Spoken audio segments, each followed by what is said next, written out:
Hello everyone, I'm Saket Bajpayee, Director of Prayas Physics Classes, Dehradun. Welcome students, let's have a look at this beautiful problem. This question is actually based on the topic simple harmonic motion, and the question says a uniform rod of mass m and length capital L is placed on the fixed cylindrical surface of radius capital R at a small angular position theta from the vertical. Here vertical means the line joining center and vertex of the cylindrical path as shown in the figure and released from a rest. Find the angular velocity omega of the rod at the instant when it crosses the horizontal position. Assume that when a rod becomes horizontal, its midpoint and vertex of the circular surface coincide. Friction is sufficient to prevent any slipping. तो देखिए बच्चों, इस सवाल में basically क्या कहा गया है कि एक यूनिफॉर्म रॉड है जिसका मास m है, लेंथ l है और उसे प्लेस किया गया on the fixed cylindrical surface. ठीक है, और ये जो सिलेंड्रिकल सरफेस है इसका रेडियस r दे रखा है और इस मोमेंट पर हम लोग देख पा रहे हैं कि एंगुलर पोजीशन क्या है, इसकी थीटा है। क्लियर है ये बात। अब जब रिलीज करके आपने इसे छोड़ा तब क्या होगा कि रॉड जो है वो इस हॉरिजॉन्टल है ना, ये जो हॉरिजॉन्टल पोजीशन है इसको एक्वायर करेगी है ना किसी मोमेंट पर, और इस समय आपको क्या बताना है, angular velocity omega of the rod. Clear है ये बात। और हमारे को एक छोटा सा असम्पशन लेना है कि when rod comes to horizontal position its mid point and vertex of the circular surface, ये दोनों क्या करने चाहिए, कोइंसाइड करने चाहिए। मतलब ये वाला जो पॉइंट है ये कौन सा पॉइंट हो जाएगा, mid point of the rod हो जाएगा। क्लियर है ये बात। इसके अलावा बच्चों एक बहुत इंपॉर्टेंट बात यहां पर कही गई है कि फ्रिक्शन इतना सफिशिएंट है कि कहीं पर भी स्लिपिंग नहीं होगी। ठीक है, चलिए बच्चों, तो इस सवाल में हम लोग क्या देख पा रहे हैं कि यहाँ पर कहीं पर भी स्लिपिंग नहीं हो रही है। ठीक है, यहाँ पर फ्रिक्शन इतना सफिशिएंट है। तो बड़े प्यार से हम लोग समझ पा रहे हैं कि जो रॉड का मिड पॉइंट है ना, ये जो रॉड का मिड पॉइंट है वो बेसिकली इस पॉइंट पर पहुंच रहा है। क्लियर है ये बात। तो हम लोग यहाँ पर क्या देख सकते हैं कि अगर रॉड इस ओरिएंटेशन से जब हॉरिजॉन्टल हो रहा है तो उस केस में क्या होगा, उस केस में जो है सेंटर ऑफ मास थोड़ा सा नीचे आता हुआ नजर आ रहा है हमारे को। और एग्जैक्टली कितना नीचे आता हुआ नजर आ रहा है अगर वो हम लोग कैलकुलेट कर लेंगे तो बड़े आराम से हम लोग क्या देख लेंगे कि जो भी लॉस इन पोटेंशियल एनर्जी है that would be reflected as gain in kinetic energy of the rod. ठीक है, अब देखिए बच्चों, यहां पर हम लोग क्या देख पा रहे हैं कि ये जो थीटा है वो कैसा है, इट इज वेरी स्मॉल है ना।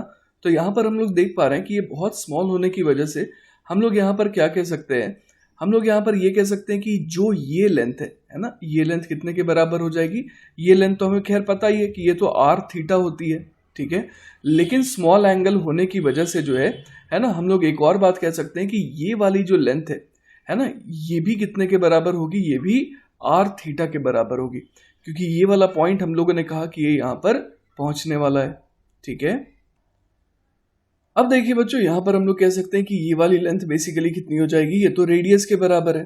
ठीक है, और जो दूसरी हाइट है वो हम लोग समझ पा रहे हैं कि ये कितने के बराबर हो जाएगी, तो ये हो जाएगी आर कॉस थीटा के बराबर, क्योंकि ये वाली लेंथ भी तो आर है। ठीक है, तो इसका प्रोजेक्शन इस वर्टिकल लाइन पे जो है कितना हो जाएगा, आर कॉस थीटा हो जाएगा। ठीक है, अब देखिए बच्चों, हम लोग इस वाले लेंथ के बारे में चर्चा भी कर रहे थे और हम लोगों ने ये डिस्कस किया था कि चूंकि थीटा बहुत छोटा है ना, थीटा के बहुत छोटा होने की वजह से ये लेंथ भी कितने के बराबर आ रही थी, आर थीटा के बराबर आ रही थी, है ना। तो वही मैंने यहाँ पर दिखाया है। ठीक है, तो अब देखिए बच्चों, यहाँ पर हम लोग देख पा रहे हैं कि ये जो रॉड है ना, ये कितने एंगल से इंक्लाइंड है। तो हम लोग देखिए यहाँ पर कैसे निकाल सकते हैं कि हॉरिजॉन्टल से कितना एंगल बना रही है। तो ये वाला एंगल जो है हम लोग देख पा रहे हैं कि ये 90 डिग्री है।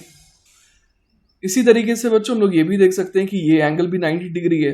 ये हो जाएगा 90 माइनस थीटा, तो ये वाला एंगल कितना हो जाएगा, तो ये वाला एंगल हो जाएगा थीटा। तो इसका मतलब ये वाला एंगल हम लोग यहाँ पर थीटा दिखा सकते हैं। तो इस तरीके से बच्चों हम लोग क्या देख पा रहे हैं कि यहाँ पर है ना, अगर ये लेंथ आर थीटा है, ये एंगल थीटा है, तो थीटा के ऑपोजिट वाली जो साइड है दैट इज वर्टिकल, वो कितना हो जाएगा, वो हो जाएगा आर थीटा साइन थीटा। और वही हम लोगों ने यहाँ पर भी दिखाया है ना, कि ये वाली जो है ना इस लेंथ है, इसका वर्टिकल प्रोजेक्शन कितना आ गया, आर थीटा साइन थीटा आ गया। ठीक है, अब देखिए बच्चों, हम लोग समझ पा रहे हैं कि जो इनिशियल ओरिएंटेशन थी वो तो ऐसी थी, है ना, मेकिंग एन एंगल थीटा, और बाद में ये रॉड हॉरिजॉन्टल हो गई, तो ये हमारी फाइनल ओरिएंटेशन है। इस मोमेंट पर हमारे को क्या बताना है, इस मोमेंट पर हमारे को ओमेगा बताना है। क्लियर है ये बात? अब देखिए बच्चों, हम लोग यहाँ पर देख पा रहे हैं कि यहाँ पर कोई भी डिसिपेटिव फोर्स नहीं है, ठीक है। तो यहाँ पर हम लोग बड़े आराम से एनर्जी कंजर्वेशन का यूज कर पाएंगे। तो सबसे पहले मैं इस हाइट को, है ना, इस लेवल को जीपी बराबर 0 बोल दे रहा हूँ। मतलब यहाँ पर अगर कोई पार्टिकल होगा तो उसकी पोटेंशियल एनर्जी 0 कह देंगे।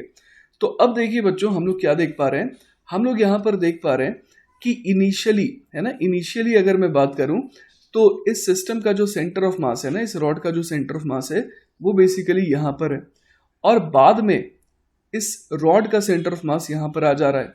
तो हम लोग एक काम कर सकते हैं, इनिशियल और फाइनल पोटेंशियल एनर्जी पहले निकाल लेते हैं।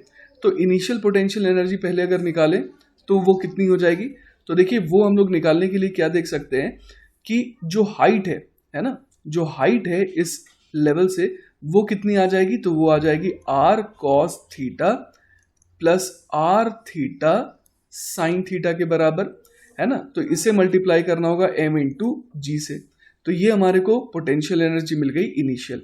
इसी तरीके से फाइनल पोटेंशियल एनर्जी कैसे निकालें, तो वो तो बहुत आसान है, इस लेवल से सिंपली है, r हाइट ऊपर है तो हम लोग लिख देंगे m g r के बराबर, ठीक है। तो अब देखिए बच्चों, जो भी यहाँ पर, है ना, जो भी यहाँ पर लॉस इन पोटेंशियल एनर्जी आया है तो वो किसके फॉर्म में रिफ्लेक्ट होगा, as gain in kinetic energy. Clear है? तो यहाँ पर हम लोग क्या लिख सकते हैं, u initial minus u final, मतलब कि loss in potential energy it will be equal to gain in kinetic energy. तो जब ये हॉरिजॉन्टल हो गया तो इस समय हम लोग देख पा रहे हैं कि स्टेशनरी पॉइंट जो है वो बिल्कुल मिड पॉइंट होगा। तो हम लोग यहाँ पर क्या लिख सकते हैं, जो काइनेटिक एनर्जी वो कैसी होगी, rotational kinetic energy, and it will be equal to half I omega square, और आई हम लोग किस पॉइंट के अबाउट लेंगे, सेंटर के। क्लियर है? तो यहाँ पर आई की वैल्यू क्या हो जाएगी, ml स्क्वायर बाय 12 के बराबर, ठीक है। तो अब देखिए बच्चों, यहाँ पर वैल्यूज पुट कर देते हैं ना, तो वैल्यूज पुट करेंगे तो क्या आएगा हमारे पास, mg into R multiplied by cos theta plus theta sine theta minus 1, है ना, इज इक्वल टू क्या आ जाएगा, तो ये आ जाएगा M L square by 12 into half into omega square. तो यहां से देखते हैं हमारे पास क्या आ जा रहा है। सबसे पहले देखिए बच्चों, m से तो m यहां पर कैंसल आउट हो जा रहा है, तो ओमेगा स्क्वायर की वैल्यू कितनी आ जा रही है, तो ये आ जा रही है 24 GR multiplied by cos theta plus theta sine theta minus 1, ठीक है। और इसे डिवाइड करना होगा किसके साथ, L स्क्वायर के साथ। तो यहां से देखिए बच्चों, ओमेगा कितना आ जाएगा, ओमेगा आ जाएगा अंडर द रूट ऑफ, है ना, 24 GR कॉस थीटा, ठीक है, plus theta sine theta minus 1 whole divided by L square, ठीक है। और फर्दर बच्चों अगर इसे सिंप्लीफाई करें तो ये रहा हमारा फाइनल आंसर, ठीक है। तो बच्चों इसी के साथ हमारा ये सॉल्यूशन पूरी तरीके से खत्म होता है। आई होप कि आपको ये सॉल्यूशन अच्छे से समझ में आया होगा। इन केस अगर कोई डाउट रह जाता है then feel free to contact me, I will be very happy to help you. Take care बच्चों, बाय बाय।